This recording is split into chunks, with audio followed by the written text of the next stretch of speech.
నమస్తే. ప్రస్తుతం మనతో పాటు ప్రముఖ రైటర్ కనగాల జయకుమార్ ఉన్నారు. ఆయనతో మాట్లాడదాం. నమస్తే సార్. నమస్తే. సార్, ఇవాళ టాపిక్ మీరు ఇస్తా అన్నారు. అది కూడా పవన్ కళ్యాణ్, వంగలపూడి అనిత గురించి మాట్లాడుతా అంటున్నారు. ఏంటి సార్ వాళ్ళ గురించి, వాళ్ళ వర్క్ గురించి ఏముంది సార్ మీరు మాట్లాడడానికి? ఇంట్లో కళ్యాణ బాబు, సెట్లో పవన్ కళ్యాణ్, ప్రజల గుండెల్లో పవర్ స్టార్, ఇప్పుడు deputy CM. So deputy CM activities చాలా హుషారుగా చాలా బాగా ఉన్నాయి. ఒక అమ్మాయి మిస్ అయిపోతే వెంటనే వాళ్ళ మదర్ వచ్చి గోల పెట్టింది, మా అమ్మాయి మిస్ అయిపోయిందండి, ఎక్కడుందో తెలియలేదు, అది ఇదని గోడు పెట్టుకుంటే అప్పుడు ఆయన పోలీసులకి అర్జెంటుగా ఫోన్ చేసి ఆ అమ్మాయి ఎక్కడుందో వెతికి తీసుకురండి అని చెప్తే వాళ్ళు వెంటనే యాక్షన్లోకి దిగారు. వాళ్ళు వెళ్ళి ఒక టీం వెళ్ళి కేరళలో వెతికారు, కేరళ లేదు. తర్వాత అక్కడెక్కడ వెతుకుతూ ఆఖరికి జమ్మూలో దొరికింది అమ్మాయి. మొత్తానికి ఆ అమ్మాయిని పట్టుకుని తీసుకొచ్చి వాళ్ళ మదర్కి అప్పచెప్పారు. అప్పచెప్తే వాళ్ళ మదరు దండాలు పెట్టి పవన్ కళ్యాణ్కి, అయ్యా ఇటువంటి పరిస్థితి ఎప్పుడు రాకూడదు, మరొక బిడ్డకి రాకుండా చూడయ్యా అని దండాలు పెట్టి ఏడ్చింది ఆ అమ్మాయిని వాటేసుకుని. అలాగే ఒక కుర్రాడు ఒకడు మిస్ అయ్యాడంట, మళ్ళీ అదొక కేసు కొత్తగా వచ్చింది. దాని మీద కూడా ఇన్వెస్టిగేషన్ సాగుతూ ఉంది. సో పవన్ కళ్యాణ్ ఒక ఫోన్ కాల్తో తప్పిపోయినటువంటి అమ్మాయి వచ్చింది అనేటటువంటిది సోషల్ మీడియాలో బాగా వైరల్ అవుతుంది. తర్వాత అక్కడ పిఠాపురంలో గ్యాదరింగ్లో వాళ్ళని అడ్రస్ చేస్తూ వాళ్ళకి థ్యాంక్స్ చెప్తూ, నన్ను పిఠాపురం నుంచి గెలిపించారు, నన్ను హక్కును చేర్చుకున్నారు మీరు, నేను 3 ఎకరాల స్థలం కొన్నాను, ఇక్కడ ఇల్లు ఇక్కడే కట్టుకుంటాను, తర్వాత మీరందరూ వచ్చినా కూడా మీరందరూ కూర్చోటానికి విశాలంగా ఉండాలి, పెద్ద హాల్ ఉండాలి, సో ఓపెన్ ప్లేస్ ఉండాలి, అక్కడికి వచ్చి కార్యకర్తలు జన సైనికులు అందరూ వచ్చి మీరు చక్కగా రిలాక్స్ అవ్వచ్చు, మరి మీరందరూ వస్తే మరి మీకు కూర్చోటానికి ఒక పెద్ద ప్లేస్ కావాలి కదా, అది ఇదని చెప్తున్నాడు. తర్వాత మీటింగ్లో భలే ఎంటర్టైన్ చేస్తున్నాడు జనాల్ని. ఒకళ్ళు అడిగారు, మరి సినిమాలు చేస్తారా అని అంటే, సినిమాలు చేయడానికి టైం ఉందా అడుగుతున్నాడు. వాళ్ళతో చక్కగా ఇంటరాక్ట్ అవుతున్నాడు, చక్కగా మాట్లాడుతున్నాడు. ఒక ఫ్రెండ్స్తో ఎట్టా అయితే చక్కగా మాట్లాడుకుంటామో అంత ఫ్రెండ్లీగా మాట్లాడుతున్నారు. సినిమాలు చేయటానికి టైం ఏముంటుంది, ప్రొడ్యూసర్స్ వచ్చారు, క్షమించండి మీరు చూస్తున్నారు కదా నా పరిస్థితి, ఈ ఒక నెలన్నా ఉండి ఇక్కడ ఒక నెల రోజులన్నా ఉండి కనీసం గోతులు పడినటువంటి రోడ్లకి కాస్త ఆ గోతులన్నా బాగు చేయించి వస్తాను, కాబట్టి నన్ను క్షమించండి, ఏదో ఒక నెల రోజులు నాకు టైం ఇచ్చిన తర్వాత ఏదో ఒక 2-3 రోజులు గ్యాప్ చూసుకొని వచ్చి ఫినిష్ చేస్తాను అని వాళ్ళని బతిమలాడుకున్నాను.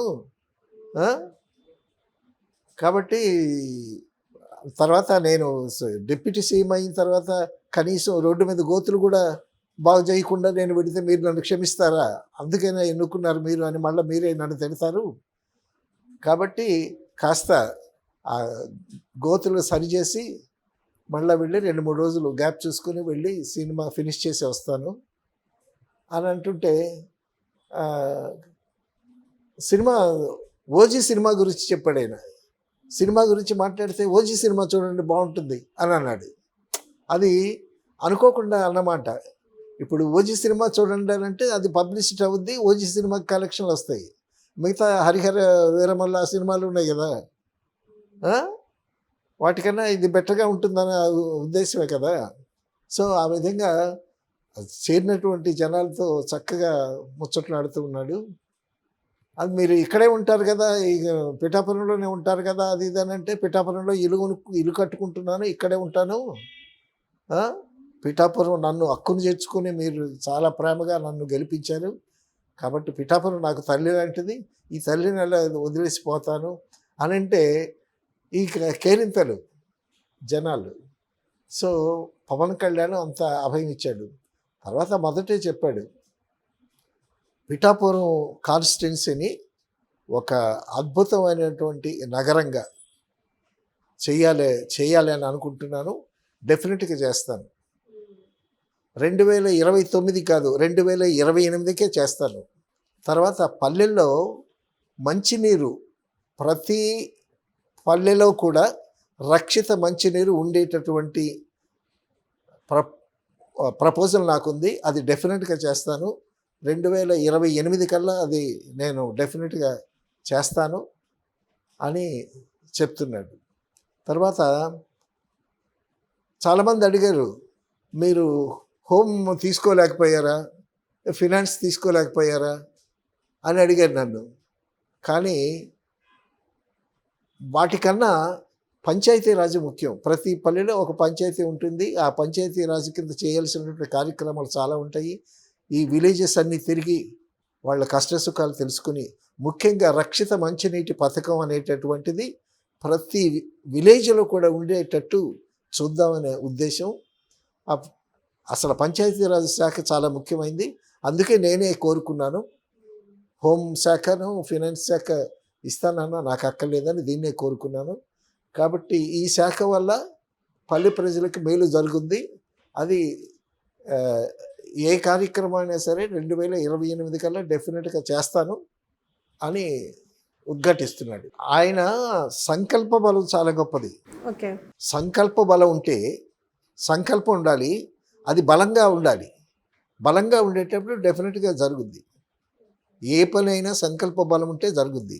అది 70% జరుగుద్దా, 50% జరుగుద్దా అనేది ప్రక్కన పెడితే, సో ఒక కమిట్మెంట్తో, ఒక డిటర్మినేషన్తో అతను సినిమాలు కూడా మానుకోవడానికి సిద్ధపడ్డారు మెంటల్గా. సినిమాలు మానుకుని సినిమాలు చేస్తూ అది చేయడానికి వీల్లేదు, కుదరదు. ఎందుకంటే ఎక్కువ శాఖలు ఉన్నాయి. తర్వాత ప్రజలకి చాలా అభయం ఇచ్చాడు ఆయన. ఆ పనులన్నీ చెయ్యాలి అని అంటే డెఫినెట్గా రోజంతా ఆ పని మీదే ఉంటాడు. అన్ని శాఖల మీద ముందు అవగాహన తెచ్చుకోవాలి. అవగాహన తెచ్చుకొని తర్వాత దానికి సంబంధించిన నిధులు ఎలా ఉన్నాయి అని ఎంతో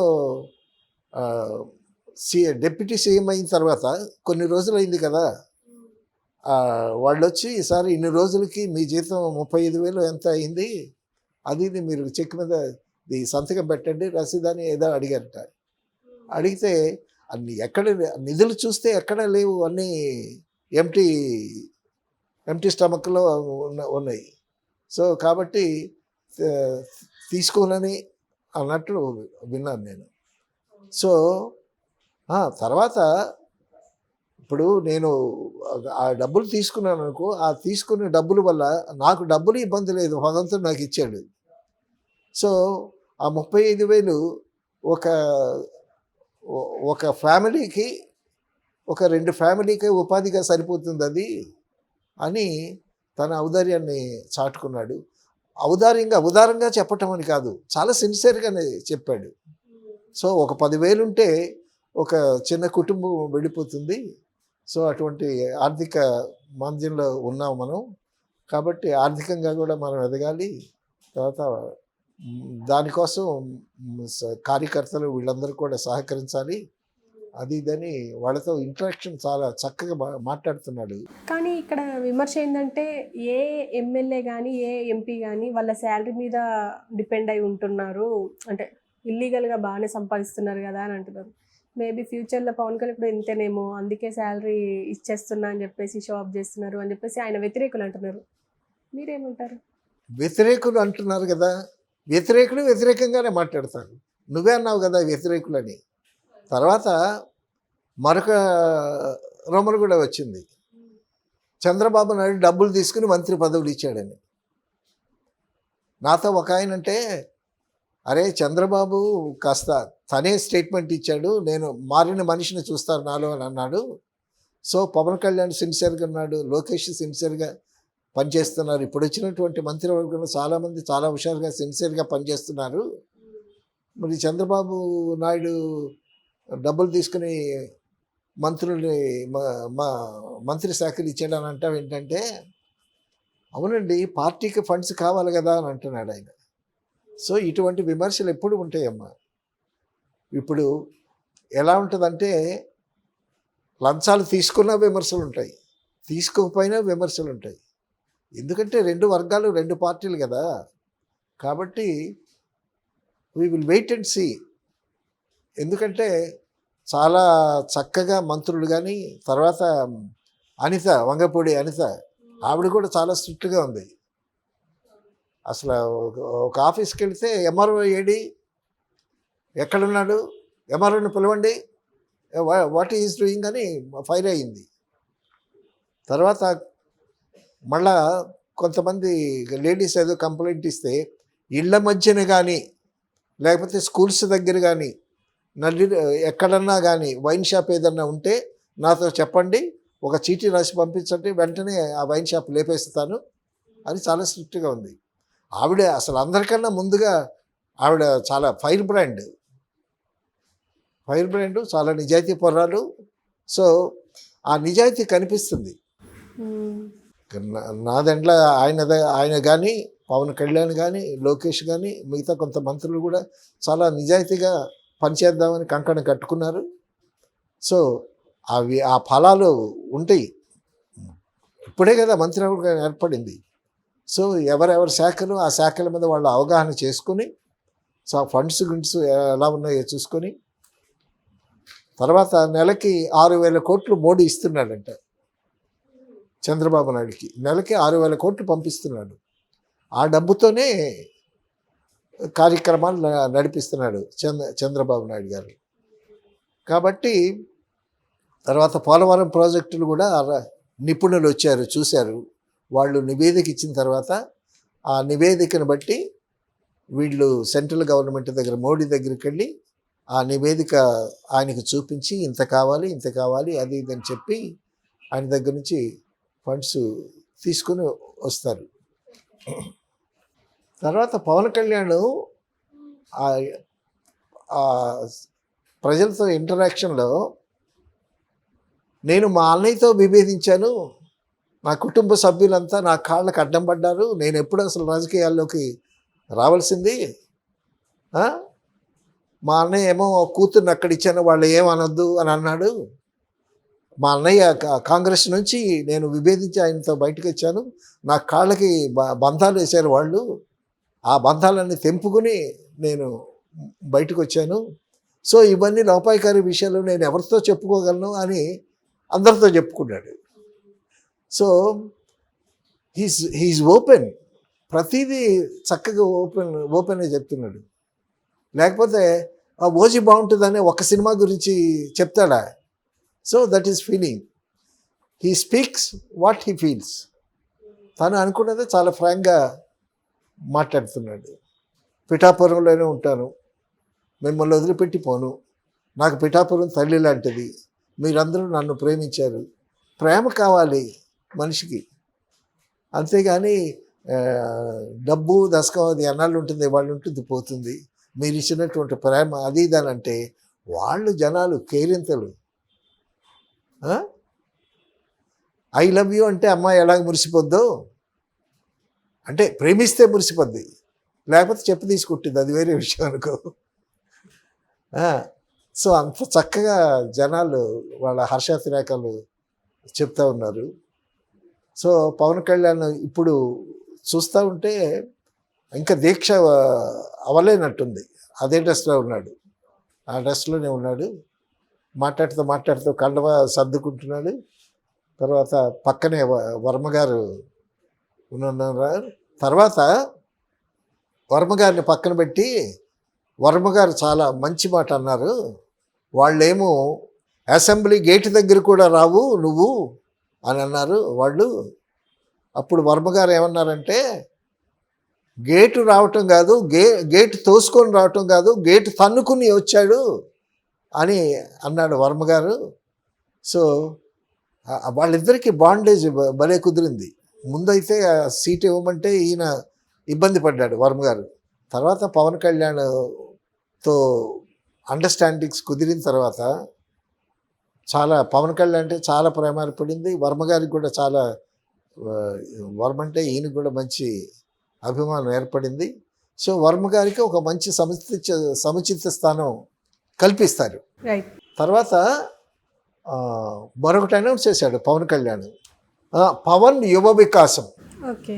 పవన్ యువ వికాసం అని పెట్టి, సో అదొక స్కీము.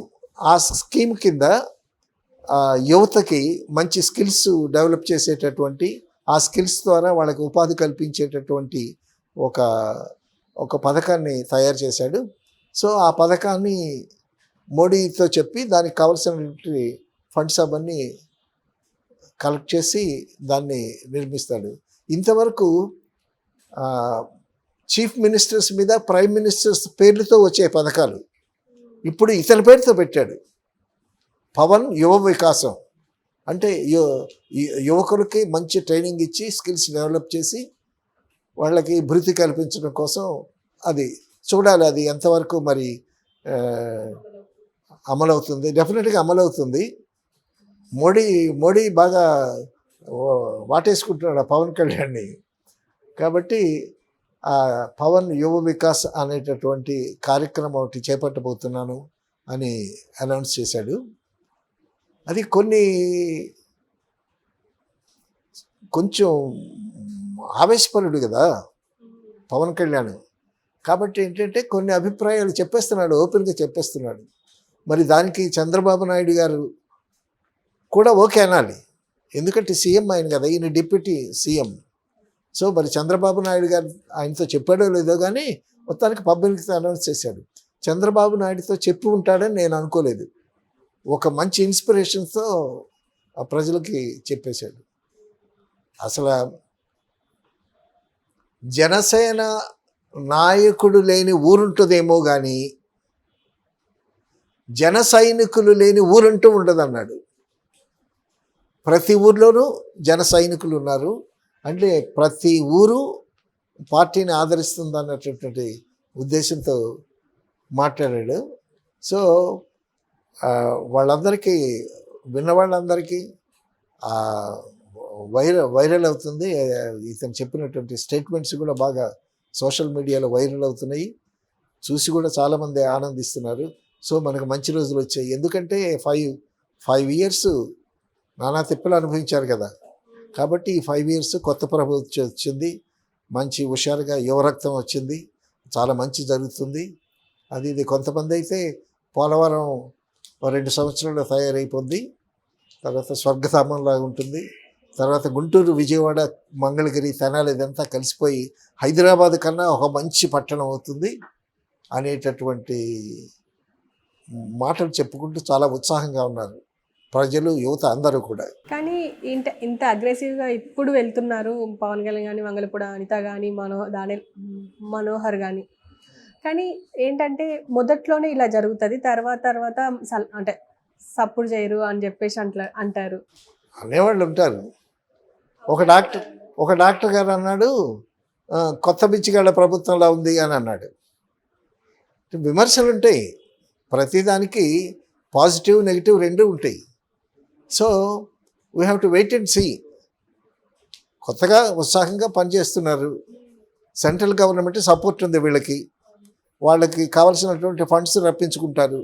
ఇప్పటికే నెలకి 6,000 కోట్లు ఇస్తున్నాడంట Modi. So we will wait and see. ఇది బాగలేకపోతే మళ్ళీ జగన్ వస్తాడు, ఇది మామూలే కదా. తమిళనాడు ప్రభుత్వం ఎలా ఉంటుందంటే అక్కడ ప్రధాన పార్టీలు 2 ఉంటాయి తమిళనాడులో.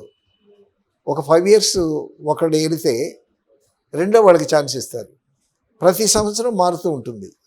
తర్వాత తమిళనాడు రాజకీయం ఏంటంటే ఆ 2 వర్గాల్లో ఏ పార్టీ వచ్చినా కూడా సెంట్రల్ గవర్నమెంట్తో సఖ్యంగా ఉండి అక్కడి నుంచి రావాల్సినటువంటి ఫండ్స్ అన్నీ, నిధులన్నీ వాళ్ళు తెప్పించుకుని స్టేట్ డెవలప్ చేసుకుంటారు.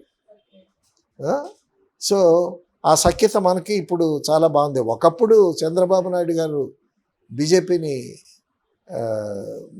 విభేదించినా మళ్ళీ ఇప్పుడు కలిసిపోయారు. తర్వాత మరొక వాదన ఏంటంటే, ఇప్పుడు జగన్ చంద్రబాబు నాయుడు గారిని జైల్లో పెట్టించండి. ఎలా పెట్టించాడు? మోడీ అండ చూసుకునే పెట్టించాడు. మోడీతో సంప్రదించి చంద్రబాబు నాయుడిని అరెస్ట్ చేయండి అని చెప్పి ఈయన విదేశాలకు వెళ్ళిపోయాడు. అట్నుంచి వచ్చి చంద్రబాబు నాయుడు జైల్లో ఉంటే నాకేం సంబంధం లేదు, నేను ఇండియాలో లేను, నేను వేరే చోట ఉన్నాను అన్నాడు. తర్వాత మరొక వెర్షన్ ఏమొచ్చింది, విమర్శలు రకరకాలుగా వస్తాయి. చంద్రబాబు నాయుడు కానీ సపోర్ట్ ఇవ్వకపోతే, మోడీకి సపోర్ట్ ఇవ్వకపోతే చంద్రబాబు నాయుడిని మళ్ళా కేసుల్లో ఇరికించి జైల్లో పెడతారు. సో ఆ భయంతోనే చంద్రబాబు నాయుడు మోడీకి సపోర్ట్ ఇచ్చాడు అనేటటువంటి వాదన కూడా కొంతమంది చేస్తున్నారు. వాదనలు వస్తూ ఉంటాయి, రకరకాలుగా వస్తూ ఉంటాయి. ఇప్పుడు ఏ ఒక్కడు అందరికీ మంచోడు కాలేడు. కొంతమందికి మంచివాడు అవుతాడు, కొంతమందికి చెడ్డవాడు అవుతాడు. 70% మంచివాడు భూమి మీద లేడు, మీదనున్నాడో లేదో నాకు తెలియదు. సంకల్ప బలంతో పవన్ కళ్యాణ్ చేస్తున్నాడు అనేటువంటి విషయం బాగా అర్థమైంది. ఎందుకంటే అతని మీద, అతని వ్యక్తిత్వం మీద, అతని మాట మీద, అతని చేత మీద కూడా ప్రజలకు నమ్మకం ఉంది. తర్వాత చాలా గొప్ప విషయం ఏంటి, పవన్ కళ్యాణ్ అన్న విషయం, ఏదో మనం గెలిచామని జగన్ ప్రభుత్వ కార్యకర్తలను కానీ వాళ్ళని కానీ దూషించడం కానీ వాళ్ళని విమర్శించడం కానీ దయచేసి చేయొద్దు అన్నాడు. మనం గెలిచాము, వాళ్ళు ఓడిపోయారు, ఓకే, వాళ్ళు ఓడిపోయారని వాళ్ళని విమర్శించడం, వాళ్ళని తిట్టడం ఆ మాత్రం చేయబాకండి. తర్వాత 5 కోట్ల ఆంధ్రులకి మనం జవాబుదారీ, అందరికీ చేయాలి, మనం న్యాయం చేయాలి. సో ఆ దిశగా మీరు ఆలోచించండి, విమర్శల జోలికి దయచేసి వెళ్ళొద్దని అన్నారు. తర్వాత ఈయన జగన్ వస్తే ఇప్పుడు ప్రతిపక్ష హోదాలో ఉంటే ఆ కారు లోపల వరకు రావచ్చంట, లేకపోతే గేటు దగ్గర రాకపోయి నడుచుకుంటూ రావాలంట. ఆయన ఒకప్పుడు సీఎం కాబట్టి ఆయన్ని అలౌ చేయొచ్చు, అలౌ చేయండి, లోపల వరకు రానివ్వండి అని కూడా చెప్పటం జరిగింది. సో ఈ విధంగా ఇవన్నీ చెప్పుకుని ఈ విధంగా ఆలోచించుకుంటే అంటే వీళ్ళు చక్కగా బిహేవ్ చేస్తున్నారు, కక్ష పెట్టుకొని కార్పణ్యాలు పెట్టుకుని వాళ్ళని హింసించేటటువంటి ధోరణికి వెళ్ళట్లేదు వచ్చినటువంటి ప్రభుత్వం. తర్వాత వాళ్ళు పెట్టినటువంటి కొన్ని పథకాలను కూడా కంటిన్యూ చేస్తున్నారు. సో సామరస్యంగా ప్రభుత్వం నడుస్తూ ఉందని చెప్పుకోవచ్చు. తర్వాత పవన్ కళ్యాణ్ మాట్లాడుతూ జీసస్ క్రైస్ట్ గురించి చెప్పాడు. జీసస్ క్రైస్ట్ ఏమన్నాడంటే, తనను తాను తగ్గించుకునేవాడు హెచ్చింపబడునని జీసస్ క్రైస్ట్ చెప్పాడు. ముందేమో 60 సీట్లు తీసుకుందామన్నారు, తర్వాత 50 సీట్లు అన్నారు, అది తగ్గింది. తర్వాత 25 సీట్లు అన్నారు, ఆఖరికి 21 సీట్లకు వచ్చాము. సో 60 అనేటువంటిది అలా ఫిగర్ తగ్గింది. తగ్గినా కూడా మనం మంచి విజయం సాధించాము. జీసస్ క్రైస్ట్ చెప్పిన దానికి తనను తాను తగ్గించుకునేవాడు హెచ్చింపబడును అనేటటువంటి వాక్యానికి ఇంతకన్నా మంచి ఉదాహరణ ఉంది, నేనే దానికి ఉదాహరణ అని జీసస్ క్రైస్ట్ టాపిక్ తీసుకొచ్చాడు. సో అంటే హీఈస్ రెఫరింగ్, బైబిల్ రెఫర్ చేస్తున్నాడు, అటు హిందూ పురాణాలను కూడా రెఫర్ చేస్తున్నాడు. తనకి వ్యక్తిగతంగా మతాల మీద కానీ ఈ కులాల మీద కానీ భేదభావం లేదనేటటువంటి విషయం కూడా తేటతనంగా తెలుస్తుంది. ఆ విధంగా పవన్ కళ్యాణ్ని డెఫినెట్గా అభినందించాలి. 5 కోట్ల ఆంధ్రులకి మనం సమాధానం చెప్పాలి, వీళ్ళంతా మన వాళ్ళే, మన రాష్ట్ర పౌరులే అనేటటువంటి నినాదంతో చక్కగా జనాలకి ఇంటరాక్ట్ అయ్యి చాలా హ్యాపీగా ఉన్నాడు. పవన్ కళ్యాణ్ కూడా చాలా హ్యాపీగా మాట్లాడుతున్నాడు, మధ్యలో జోకులు వేస్తున్నాడు. నాకు సినిమాలు చేయటానికి సమయం ఉందా? ఇప్పుడు నేనేదో ఇప్పుడు డిప్యూటీ సీఎం అయిన తర్వాత ఇక నేను వెంటనే ఇప్పుడు సినిమాల్లోకి వెళ్ళిపోతే ఏంటి అప్పుడే వెళ్ళిపోయాడు మనల్ని వదిలేశాడని మీరు నన్ను తిడతారు. కాబట్టి ఒక 1 నెల రోజులన్నా మీకు సేవ చేసి ఏది గుంతలు, రోడ్లు బాగా గుంతలు పడ్డాయి, ఆ గుంతలన్నా పూడ్చే వరకు ఉండి తర్వాత నేను వీలు చూసుకొని సినిమాలకు వెళ్ళి ఖాళీ చూసుకొని 2-3 రోజులు ఆ సినిమాలు ఫినిష్ చేసి వచ్చేస్తాను అంటే జనాల నుంచి ఎవరో అడిగారు ఏ సినిమా బాగుంటుందని అంటే ఓజీ బాగుంటుంది చూడండి. తర్వాత ఈయన మాట్లాడుతుంటే ఒక సభలో మాట్లాడుతుంటే వెనక నుంచి ఒక అమ్మాయి సార్ ఐ లవ్ యూ అంది. అనేసరికి ఎట్టి చూస్తే వెనక ఎక్కడో మేడ మీద నుంచి ఉంది. సో ఇలాగా చాలా జోవియల్గా, చాలా ఫ్రెండ్లీగా జనాలతో ఇంటరాక్షన్, జన సైనికులతో ఇంటరాక్షన్ చేస్తూ